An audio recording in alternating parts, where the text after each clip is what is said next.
And hello, friends and family. This is yours truly, your friend, Michael God Energy Stewart, and I'm doing a Zoom live. I want to speak to something that I heard on a previous live video. I'm not going to mention any names because I'm not trying to uh, degrade anyone or criticize anyone, but some very interesting points were brought out on a live feed that I was watching earlier today that piqued my interest. And so there was a suggestive thought that one should see for themselves what is in the 1994 crime bill that is attributed to Joe Biden, candidate Joe Biden, who is running for the presidency. And so, of course, I don't know what side of the fence you're on, and that's not the purpose of this live. Is not to determine on whether or not you're on Biden's side or Trump's side or no one's side. It is simply to share information because I am one that when something gets my attention, yeah, I'm going to research it because it's gotten my attention. And so there were some very interesting statements that was made during that live presentation that I was watching earlier. And one of the things that really struck me was that there seems to be some contention that the vast majority of Blacks who may not be voting in this upcoming election because they feel that there is no suitable candidate, number one. Secondly, there seems to be some contention there that uh, Vice President Joe Biden, who is now running for the presidency, is totally against Blacks. And through this crime bill 1994, was responsible for incarcerating thousands of young Black men. And so some would argue that he is racist and that he is against Blacks and that he does not like us. And so, as a president, they don't believe that anything that he would do would be to our benefit. I'm not going to argue those points, but because of what was said, it certainly did pique my interest and aroused my curiosity. And I have to be totally transparent. I was not familiar with all of the components of the Crime Bill 1994, as people are referring to it. So here's what I'm going to do.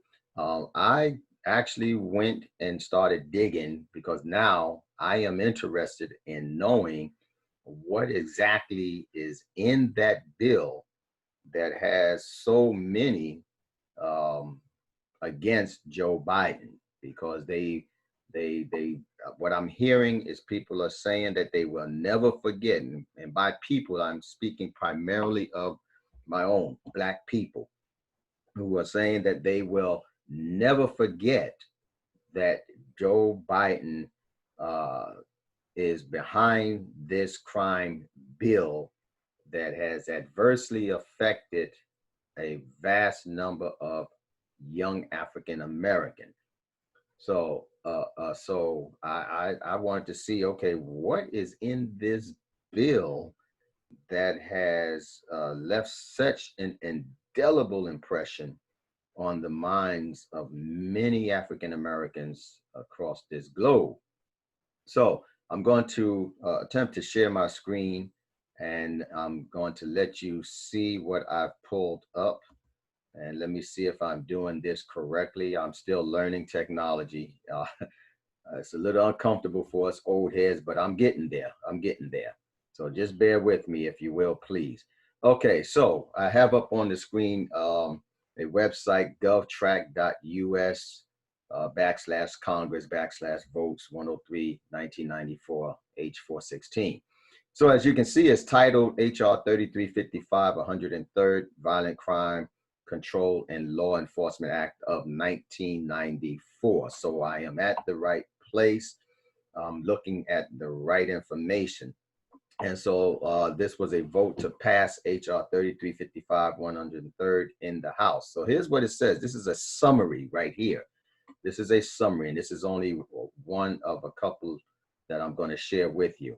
So in this summary, they state the Violent Crime Control and Law Enforcement Act of 1994, H.R. 3355, publication L 103-322, is an act of Congress dealing with crime and law enforcement. It became law in 1994. It is the largest crime bill in the history of the United States and consisted of 356 pages that provided for 100,000 new police officers, $9.7 billion in funding for prisons, and $6.1 billion in funding for prevention programs, which were designed with significant input from experienced police officers. Sponsored by Representative Jack Brooks of Texas, the bill was originally written by Senator Joe Biden of Delaware, and then was passed by Congress and signed into law by President Bill Clinton. Now, this bill has 356 pages, and I don't personally know of anyone, whether they are in politics or not, that has actually read all 356 pages of this bill. I am attempting to do that, not in this live feed though, so don't get nervous, but I am attempting to do just that. I'm interested now. So I'm going to read this thing. I don't care how long it takes me to do it, but I'm going to read this bill because now I want to know what is actually in this bill. But I did point out some sections of the bill that I do want to try to cover in this live feed here. So reading further on, it says, following the 101 California street shooting, the 1993 Waco siege, and other high-profile instances of violent crime, the act expanded federal law in several ways. One of the most noted sections was the federal assault weapons ban. Other parts of the act provided for a greatly expanded federal death penalty, new classes of individuals banned from possessing firearms, and a variety of new crimes defined in statutes relating to immigration law, hate crimes, sex crimes, and gang-related crime. The bill was also required states to establish registries for sexual offenders by September 1997. So I guess one would conclude or surmise that this bill gives the impression that it is a very comprehensive bill. It covers a wide range of areas of law and how that relates to states and locales. So I'm going to stop sharing my screen for right now. And then there is another screenshot that I want to share with you all. And so I'm going to pull that one up and then get into the meat of what I want to talk about. So on your screens now, I went to, as you can see, congress.gov. Now, as I stated after reading that summary, there's 356 pages to this bill. And so with that being said, I'm not going to sit here and read all 356 pages. Wait a minute, that's actually not the one that I'm looking for. Give me one moment. Let me go back because that's not what I was looking for. Hopefully I can find it now. Oh my goodness, I've moved away from it. Let's see.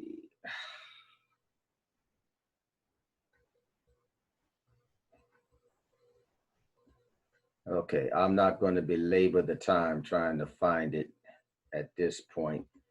There was something that I did want you all to see, but it would take me a minute to get back to that. And so I'm not going to belabor the time to do that. So I'll just talk you through what I saw and extracted that I wanted to share with everyone. And so, okay, so this is the actual bill. But before I get into that, I did look up some statistical information as to how the votes were cast on this bill. And so the statistical numbers showed that for Republicans, there were 17 Republicans that voted for this bill, and there were 34 Democrats statistically that voted for this bill. Now, statistically speaking, that is referencing they pretty much can predict how those particular representatives, be they Republican or Democrats, tend to vote. They tend to vote along with others on certain things, or they tend to vote against certain things. You know, their voting patterns are predictable, and so they make up this statistical number. And so again, that was 17 Republicans statistically before the bill, and 34 Democrats statistically were for this bill. So of course, I went a little further to see uh, who are these representatives and how did they vote. That's what I wanted to pull up. Um, I should have wrote down the website so that I could remember to get back to it. My apologies for that. But I did a tally.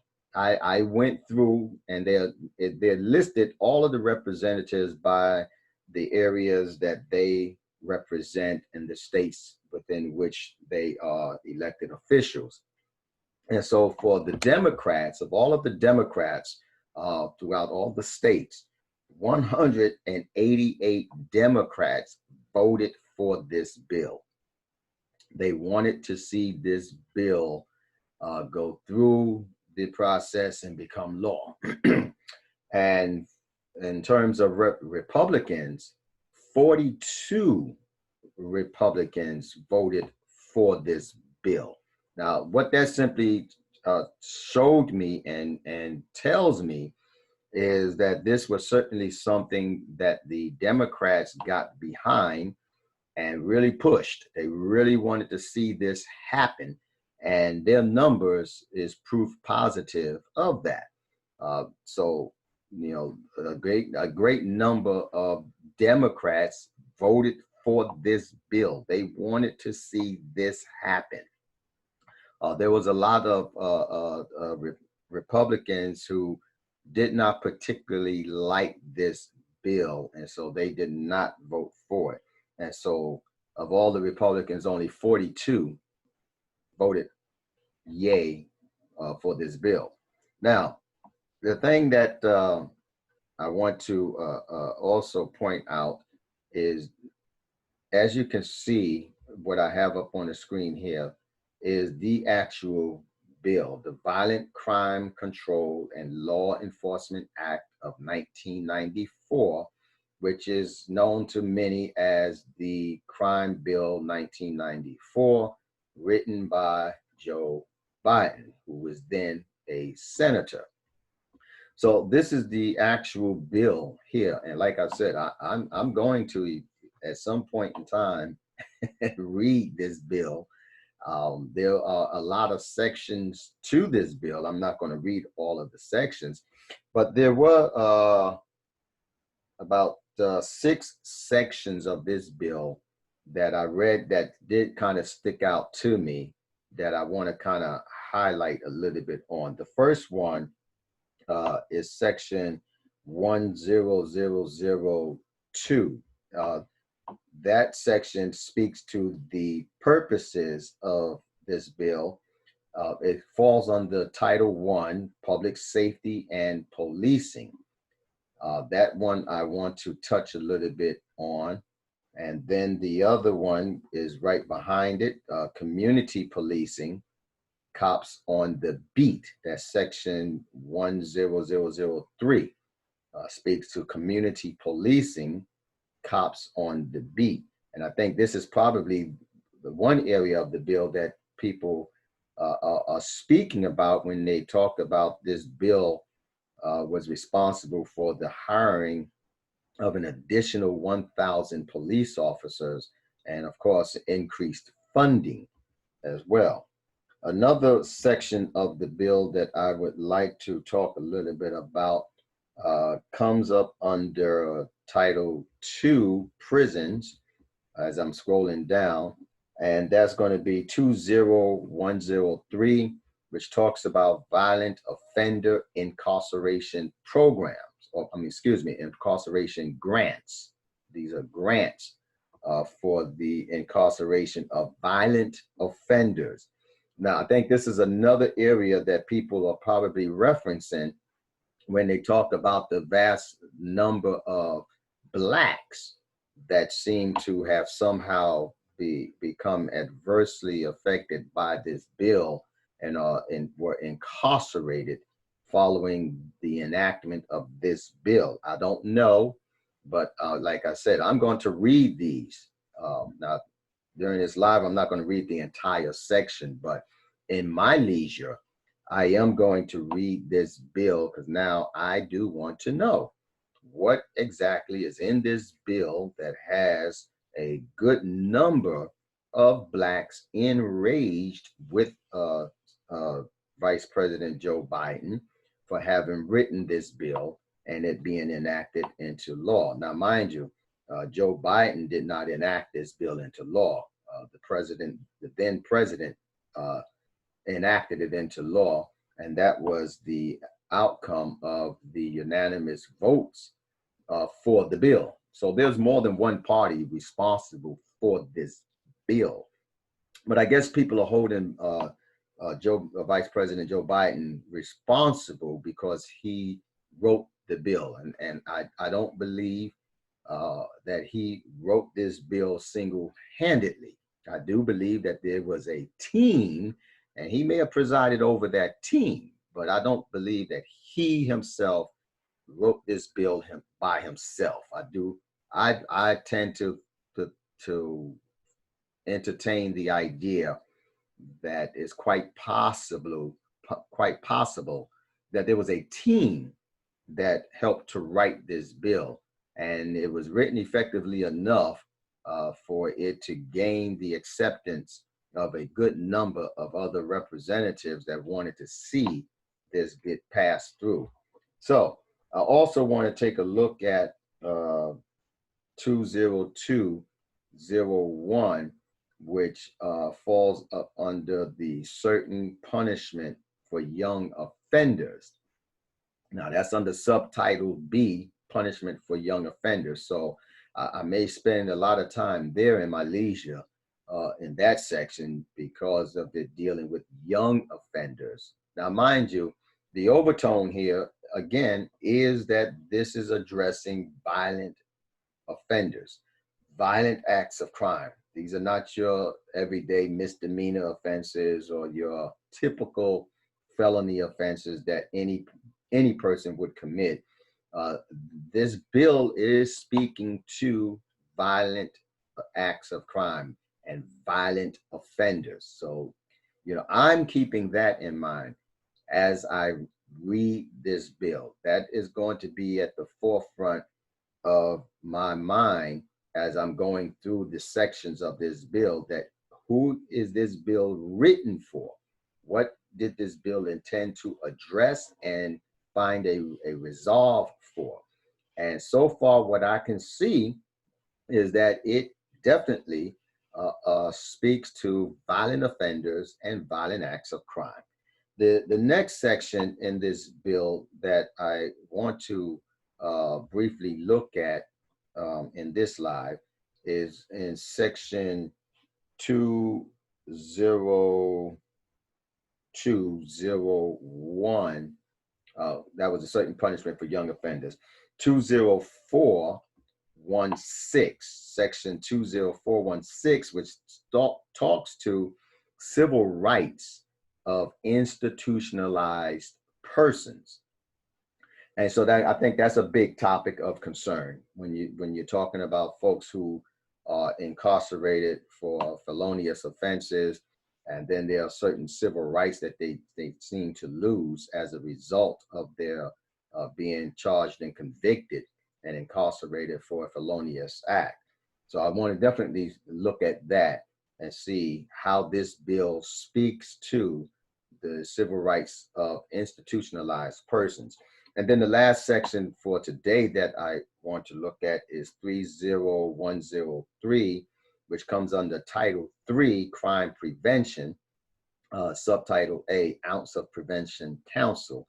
And that just speaks to some definitions. So I want to know what definitions are they referencing in that particular section of the bill. So let's jump into this. I'm going to scroll on down to section 10002, and I'm going to begin right there. And as you can see, there's a lot of information there, so I'm not going to read everything there that's in this section.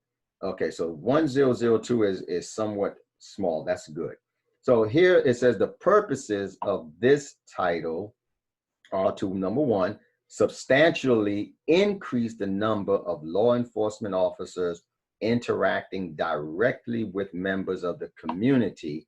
And they have in parentheses, cops on the beat.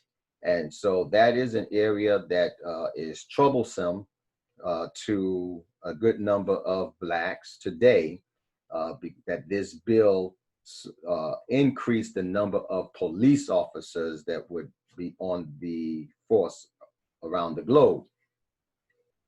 And so, you know, it depends on what side of the street you're standing on, you know, so to say, on how you may feel about this. But so I'm just going to share how I feel about it. I can't speak for anyone else's take on this, and I don't know those of you that may be now watching this video, whether you have actually read this bill or not. This may also be your first time actually seeing what is in this bill. You may have, like me, you may have heard people talking about this bill and how they felt about it, but you know, I'll be the first to admit I had no knowledge of what was in the bill, and I'm just now actually hearing or can recollect people talking about this bill and how they felt that it would affect the Black community more than any other community. So we see here that what the purpose of the bill was for. The purpose was, of course, to increase police officers, the number of police officers that can interact more intimately with the community. Now, I'm all for community policing. So let me say that up front. I am all for community policing. I'm all for that. I'm all for being able to interact with the community as a police officer on a positive note, and not because there was a call to go in to address a criminal act. I'm a strong advocate for relationship building. And so when I read this, that's what comes to my mind. And again, it's because of where I stand on what side of the street. And so that's why my perception is that. That may not be your perception, and that's fine. That's fine. But my perception of that when I read this is that, okay, so there was an identified need to increase the number of police officers that would be specifically trained on how to engage the community. And so they call that cops on the beat. And if you know anything about the history of policing, that's how it started out. It started out with members of a community coming together and deciding to look out for their community and to sound the alarm when there were behaviors that threatened the safety of everyone else. And so, back then, they called them beat cops, because they walked the beat. So that's what I'm getting out of this. You may see something totally different, and that's fine. That's fine. The second purpose, it states, is to provide additional and more effective training to law enforcement officers to enhance their problem-solving, service, and other skills needed in interacting with members of the community. So it's not talking. It's now again. Here's what I'm seeing as I am reading this. I am seeing that they may have very well done some research, looked at all the numbers, gathered the statistics, and saw that there was some gaps that needed to be filled in terms of how can officers best be trained to interact with the community.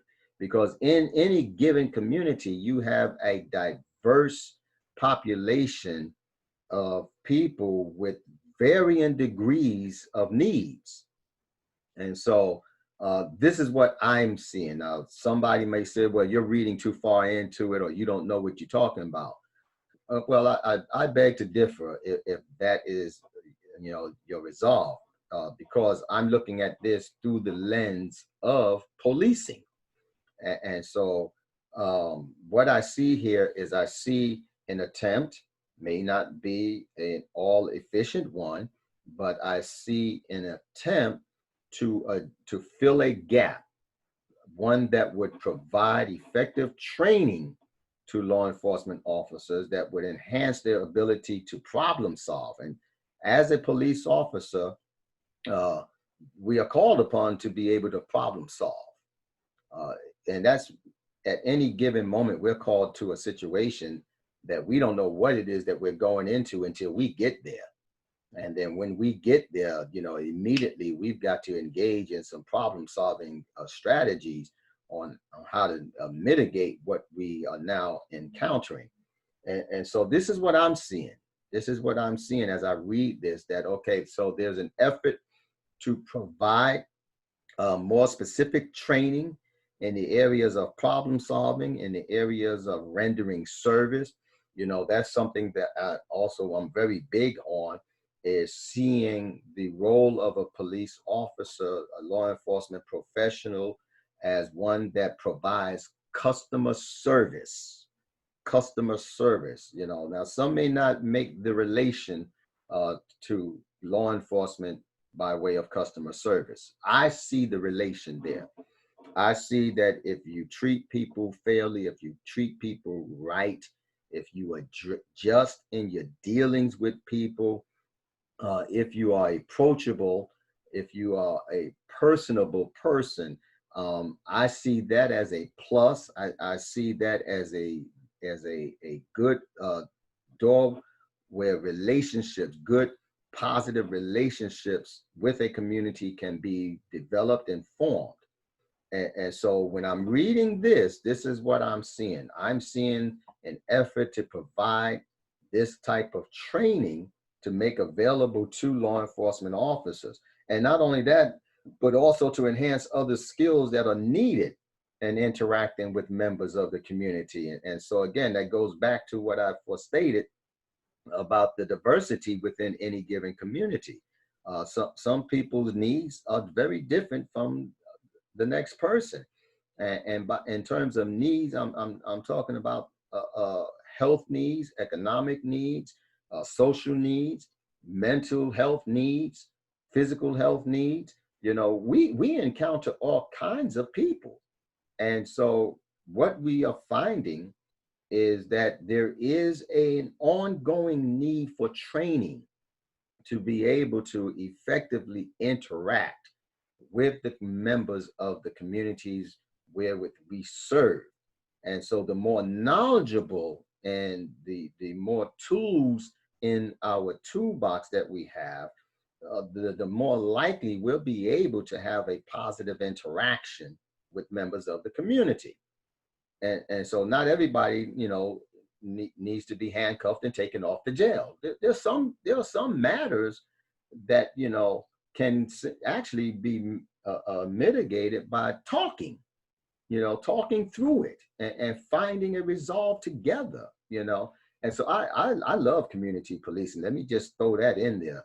I love community policing. I love interacting with the public. I love being able to find a common ground where we can have a positive interaction. Now, the third thing under this here purpose for public safety and policing, it says to encourage the development and implementation of innovative programs to permit members of the community to assist state, Indian tribal government, and local law enforcement agencies in the prevention of crime in the community. Now that's big for me.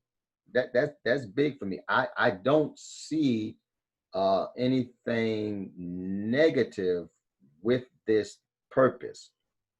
Okay, so I'm dealing with the purpose now. I'm going to do my level best not to venture off into the realm of the what ifs. Okay, and I'm not going to suppose that I fully know what is implied. So I'm going to read this and take this at face value with what I'm seeing, and then weigh it against the lens that I'm looking through. And as I stated, I am looking through the lens of law enforcement as one who is actively a member of that community. So what I see here is that they, again, through this bill, there is an attempt through this bill to also develop and implement innovative programs. Now, this is not the government coming up with these programs by themselves. This is not local jurisdictions coming up with these programs by themselves. This is an attempt to engage members of the community who would assist in those efforts. Now, and the purpose or the goal is to put more emphasis on crime prevention, the prevention of crime. Now, that's a good thing. That's a good thing. If you can put things in place that would prevent criminal activity, then guess what? What do you perceive the outcome to be? If you've got programs in place that are effectively enabling citizens to prevent criminal activity, what outcome do you perceive? Now, what I perceive is that when you have effective programs in place where you have collaboration with the members of the community and they are assisting law enforcement and state governments, they are assisting them in the development of these programs and the implementation of these programs, and you have everyone working together for this common goal, what I perceive is a reduction in crime. Why? Because these programs are addressing social norms that tend to lead to criminal behavior. And so if you are meeting the needs of the people of your community, then there's a likelihood that you'll start seeing a decline in criminal activity. Now, I'm not saying that all criminal activity is just going to magically go away. Okay, but you will begin to see a decline. Why? Because needs are being met, and they're being met in a way that the community played a big part in the development and implementation of that. So there's a vested interest on the part of the community members to see this thing work. And I think today, and in all honesty, I think that the gap has widened for various reasons. And I don't think we have to go into all of the things that's been going on and what's been plastered on social media and on TV news channels and what is put before the people on a daily basis that has certainly negatively affected the relationship that communities once had with law enforcement, you know, and so that's why we have the outcries that we now have. So that's not what this is about. Okay, so let me just be clear about that. This is not to say I'm for or against. This is just, let's take a look at this bill and let's see what exactly is in this bill and what exactly has been presented in this bill that eventually it got passed. It got passed for a reason. Okay. Then the fourth thing on the purposes, it says encourage the development of new technologies to assist state, Indian, tribal government, and local law enforcement agencies and reorienting the emphasis of their activities from reacting to crime to preventing crime. Again, here's what I see. What I see here is another element of an attempt to find a way to use technology to help to prevent crime from happening. Now, with technology is constantly changing and growing and bringing on the scene new things that help to enhance what law enforcement can do and their abilities. And so I think that's a good thing. Overall, I do. I think that is a good thing if we could seize those opportunities for advancements of technology and find ways to use them to prevent criminal activity. I think that's a good thing. I don't see that as a bad thing.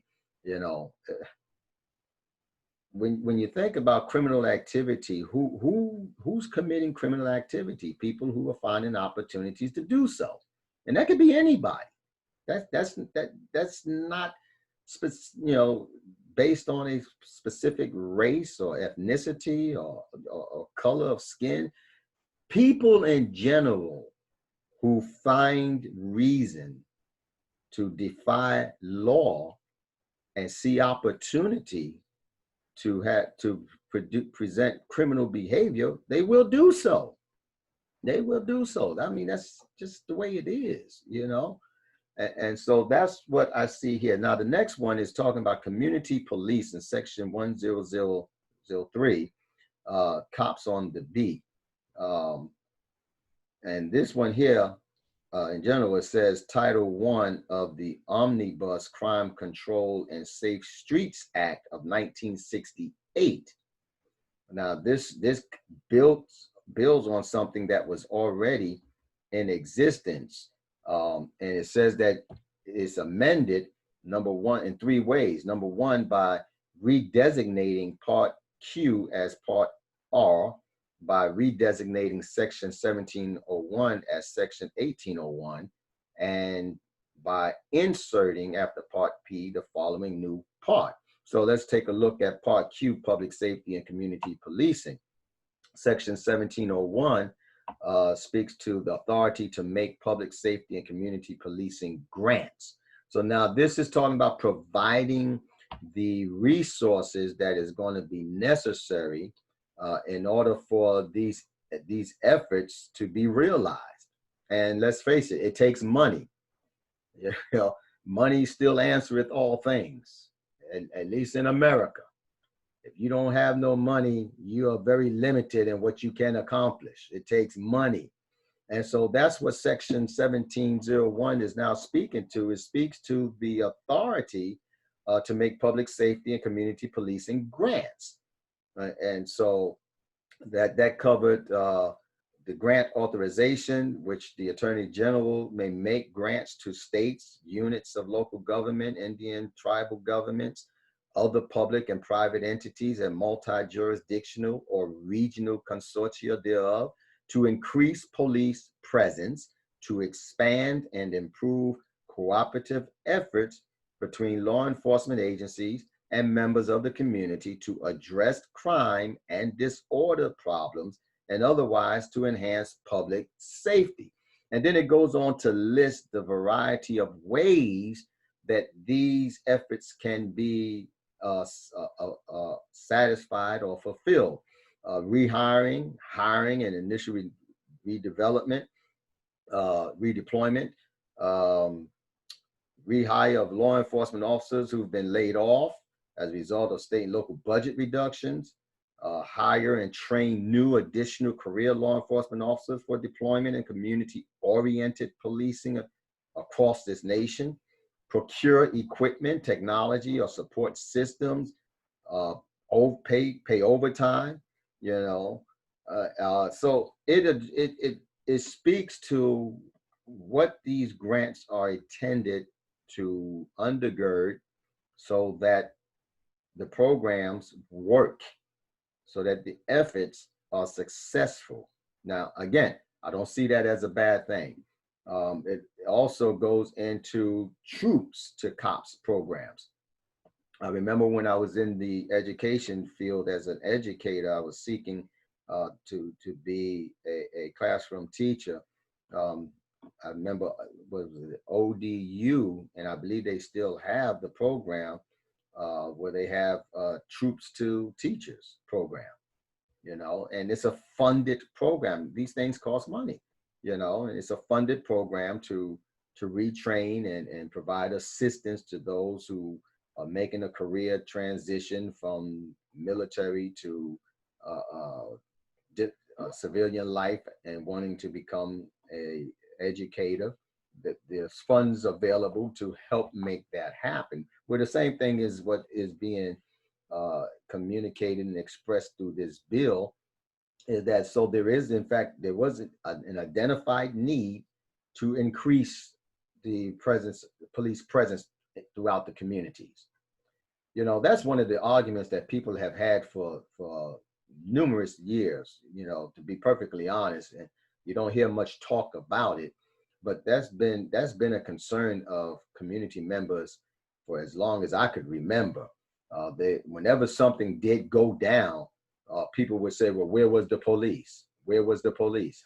Where was the police? How come they didn't catch that? How come they didn't see that? How come they didn't know that was going on? You know, that has always been a point of argument for many communities across the globe, was a lack of police presence, not enough police visible.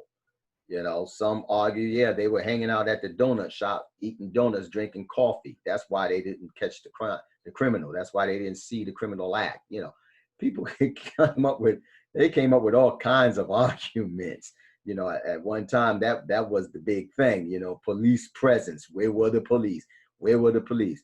But realistically, you know, in terms of ratio and numbers, you have a smaller number of police that are called upon to police a community of thousands of people. In comparison in numbers, to presume that the police can be everywhere at this, you know, at any given time, is just unrealistic. It's unrealistic to think that the police can catch everything. They can't. You know, the police cannot see everything. They cannot catch everything. And so that's why there is a need for not just collaboration, but a true partnership, you know, with the community members and their local law enforcement agency, because they become the extension of that agency's eyes and ears, you know, places where police are not at. People see things, they hear things. But then again, you know, because of the distrust for numerous reasons, People don't want to talk to the police. They don't want to give information to the police. They don't want to tell where the criminal activities take place until it hits home. Then now they want the police to do something about it, you know?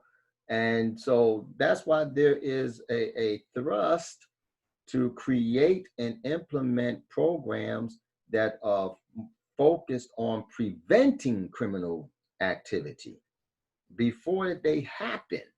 And if we can come together on that and work together on doing what it takes, to prevent criminal activity in our communities, then there may not be a continued need for a large number of police presence. But until such time, you know, it calls for it. When you have shootings almost every night in your community, someone is getting killed, someone's getting robbed, someone's getting raped, some child is being abducted, you know.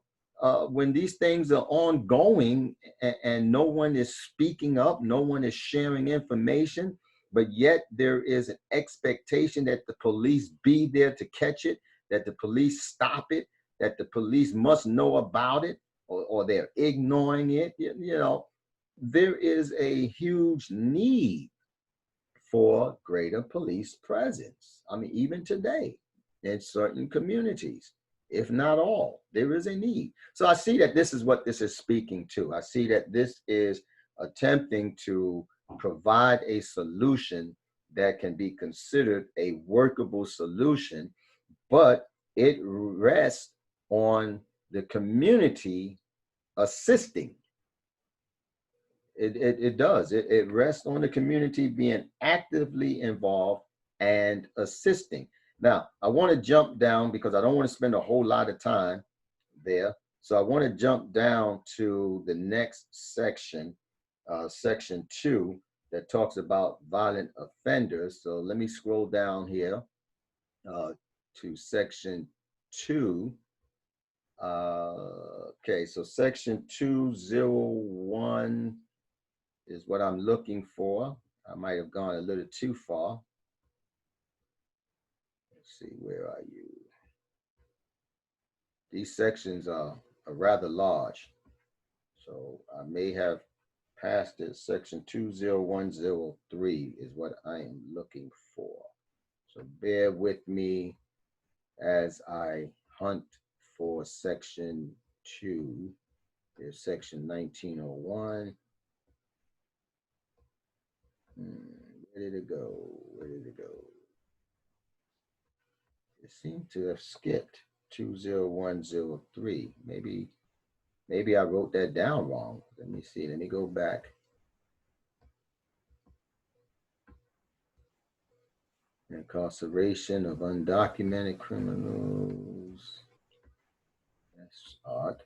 Oh, maybe this is all still part of, you know what? I think it is. I think it's still all part of this last one that I was just reading. Grant authorization. Oh, okay, here we go. Yeah, I went down too far. All right, so section 20103 is dealing with the violent offender incarceration grants. So the violent offender incarceration grant program, 50% of the total amount of funds appropriated to carry out this subtitle for each of fiscal years 1995, 1996, 1997, 1998, 1999, and 2000 shall be made available for violent offender incarceration grants. To be eligible to receive such a grant, a state or states must meet the requirements of sections 20101 line item B. So again, this is talking about making monies available for violent offenders to be that are incarcerated. But it costs to house an offender in a prison.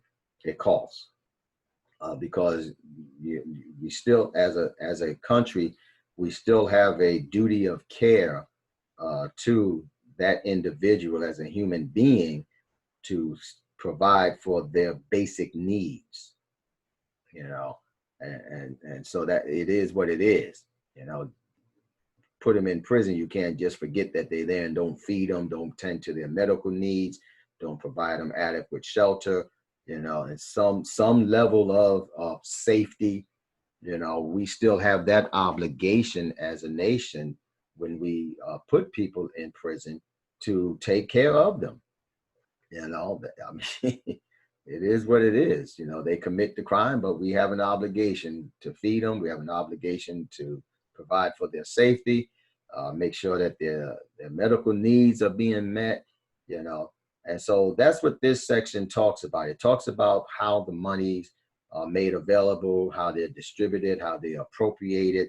So that's what that section of the bill is really all about. Now, in my leisure, I am going to go back and I'm going to read this section in its entirety, as I plan to do with all of the other sections of this bill, because like I said, I am curious to know what exactly is in this bill. So thus far, with what I've seen thus far, I've not seen where this bill negatively targets Black people.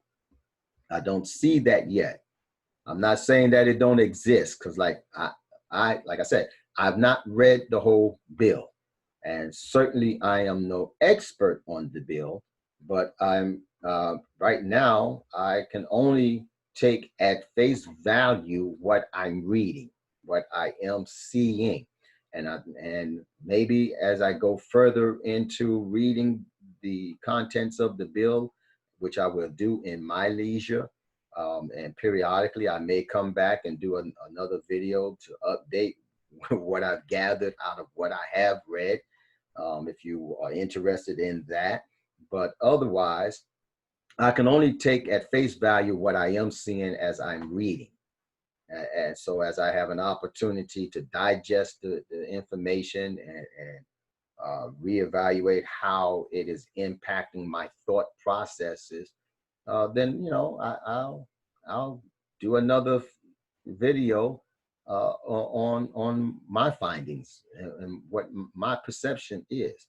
So here in 20201, now this one here is probably one of the areas that is of great concern for a great many Blacks, and that is it speaks to certain punishment for young offenders. Now, in general, Title I of the Omnibus Crime Control and Safe Streets Act of 1968, as amended by Section 10003, Alpha is amended in these three ways. One, by redesignating Part R as Part S, by redesignating Section 1801 as Section 1901, and by inserting after Part Q the following new part. So here's the following new part. Certain punishment for young offenders. So it starts off talking about grant authorization in this section. It goes into grant authorization, how the monies are to be dispersed. It goes into state applications, which was Section 1802. So let me see something right quick here. Just so that we don't belabor what we're looking at in this section of the bill. Let's see.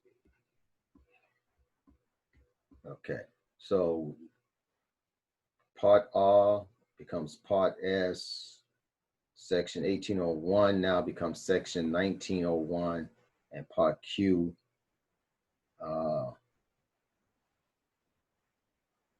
okay, I see it. All right, so let me scroll down. State applications, review of state applications, local application, allocation and distribution of funds. I'm going to bypass all of this, evaluation, and here's Part R, which talks about certain punishments for young offenders. So this is where I want to take a visit and see what are they saying here. Some of this is very minute adjustments that they're making, like changing where a semicolon goes and striking something out and putting something in. So I want to keep going down. This talks about incarceration of undocumented criminal aliens. Let's see. So what I'm going to do in my leisure is I'm going to read this one in particular because I don't see where it speaks in any way about the treatment of young people. What I'm seeing is it really is dealing a great deal with providing the resources necessary to adequately house young offenders. Now, not just any young offenders. We're talking about um, violent offenders that happen to be young. You know, you got young people out here killing folks, you know, for whatever reason, That's a whole nother discussion, really. They even talk about, let's see, here's one, I saw something here. It says the term young offender means a non-violent first-time offender or a non-violent offender with a minor criminal record who is 22 years of age or younger, including juveniles. Okay, so that's what this is exactly. This is what this is addressing, what I just read to you.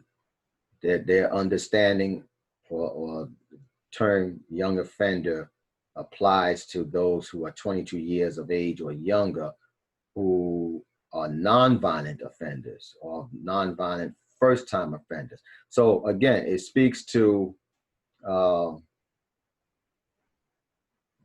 areas where they made changes. It looks like it all has to do with monies.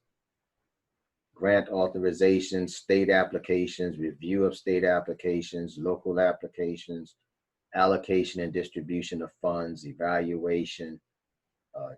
Part S is transition, effective date, repealer. Yeah, so all of this seems to be dealing or speaking to what funds are available and what would be distributed for the dealings with young offenders in the system. So I'm going to read that in my leisure in more detail to gain a better understanding of what was addressed there. And then the next one is 20416, which speaks to civil rights. 20416. There's 356 pages to this thing. It's huge. It's huge. And you know, it makes me wonder, did the representatives, did they read the entire bill? Or did they just read portions of the bill that they liked and say, yeah, this is a good one, let's go with it? I mean, you know, it does raise that question for me. I don't know. Yeah, because it is a lot to read and it's a lot to try to digest, and makes you wonder, when these new bills are introduced, do the representatives actually read the entire bill? Or do they just sign off on it because a section of the bill speaks to what they are willing to get behind, and because it's a part of the bill, they say yay to it? You know, that's politics, I guess. All right, so 20416, section 20416 talks about civil rights of institutionalized persons. It talks about their civil rights, exhaustion of administrative remedies. Section 7 of the Civil Rights of Institutionalized Persons Act is amended in subsection A in paragraph 1 by striking 90 days and inserting 180 days. Okay, so they've increased the time frame from 90 days to 180 days. Paragraph 2 by inserting before the period at the end of the following or otherwise fair and effective. And in subsection C in paragraph 1 by inserting before the period at the end of following or otherwise fair and effective. So there's some changes in wording. There are some changes in wording in this section that this section addresses. And so amendments made by subsection A shall take effect on the date of enactment of this act. Yeah. So there are some wording changes. So what that simply means is this, to me, maybe not to you, but to me, because I am curious, remember back up here, um, let's see, it talked about a previous bill that was already in effect. And so this section is speaking of changes that were made in that area of the previous bill that was in effect.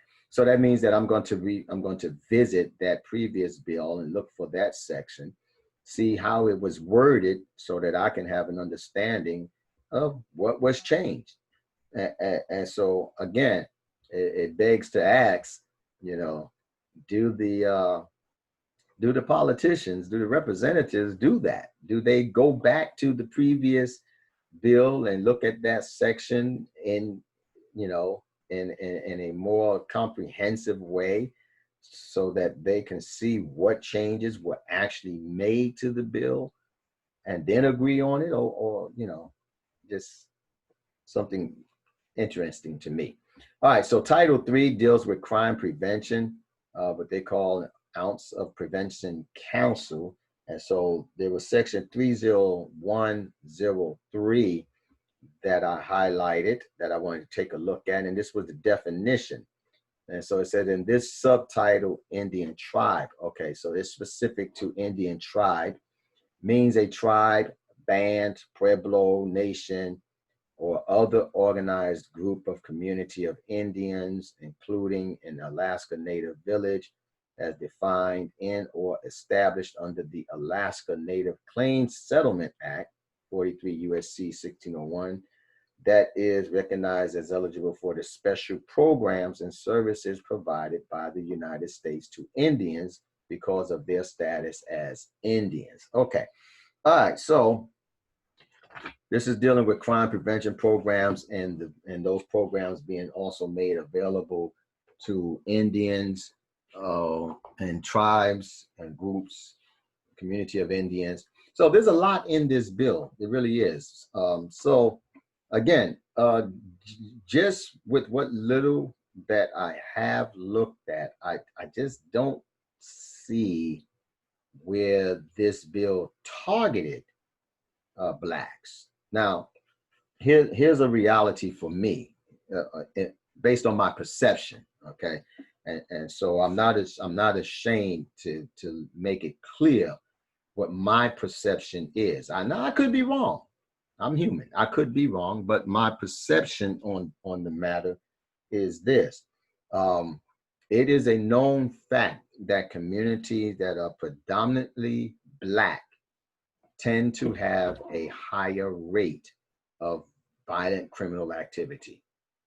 Now, that's not saying every neighborhood that's predominantly Black holds these stats, but it on a very general level, communities that are predominantly Black do tend to have higher numbers of criminal activity. And of those numbers of criminal activity, there's a good percentage of which that are considered to be violent acts of crime. So if the population is predominantly Black, and looking at this bill that was passed to address violent offenders, on the surface, it looks like they're going after Blacks. But I don't see that. I don't see that this bill was passed with the sole purpose of incarcerating just Blacks. Are we more adversely affected by this bill? Maybe. And I say maybe simply because I've yet to pull the numbers. You know, there's numbers out there that will let me know. So there's some stats that I'm going to be pulling over the days to see what the numbers are saying. What does the data say? Data drives a lot of decisions. So I'll be doing that, and once I've done that, then maybe I'll have opportunity to do a follow-up video of my findings. So there you have it. I would encourage you, if you've not seen this bill and read its contents, I would encourage you to join me in my new quest to know what's in this bill that's got people in such an uproar.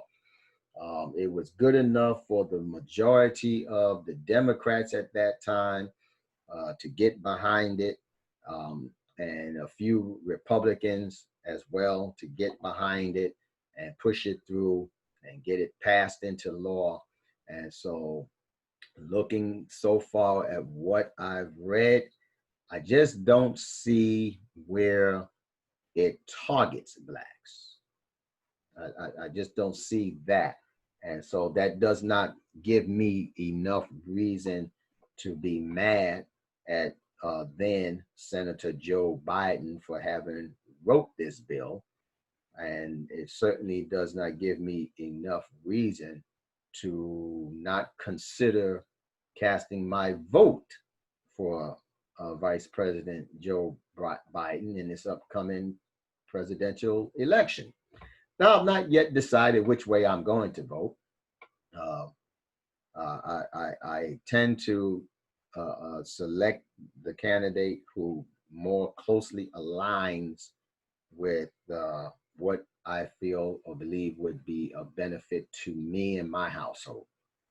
I do know this under the Trump administration, as a middle class earner, I'm not wealthy by no stretch of the imagination. The first area that was negatively impacted was my in the area of taxes. You know, by raising the what is it, the standard deduction.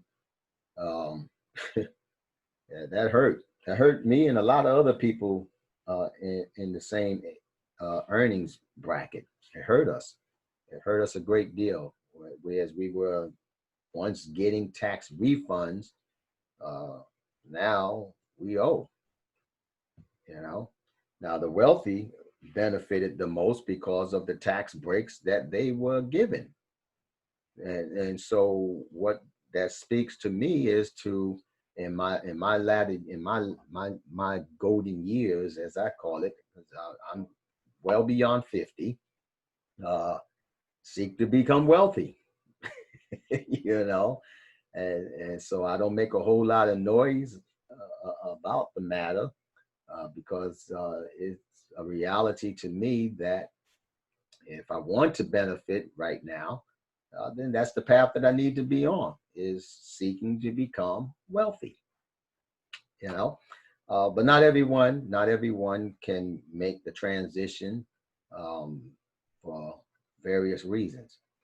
So I would encourage you to take the time to take a look at the bill, take a look at the previous bill that it amended, and see for yourself. You know, there's a lot of argument out there. I tend to stay away from the arguments, especially on matters that are political in nature. I tend not to get into those arguments. I don't mind dialogue, but when it gets disrespectful and there's the name calling, and I tend to stay away from all of that foolishness. I call it foolishness because it's not productive. We never come to a true resolve. There's never a true meeting of the mind. So I hope that you've gotten something out of this. If you have, I ask that you would hit the thumbs up if you're watching this on my Facebook page, or hit the like if you are watching this on my YouTube page channel, uh, and certainly share it with others. And hopefully you'll come back to check out the follow-up video that I will eventually do. Thank you. This has been my pleasure to share this information with you on today. I hope that you've gotten something out of it. It's been my pleasure. Do enjoy the rest of your day. Take care.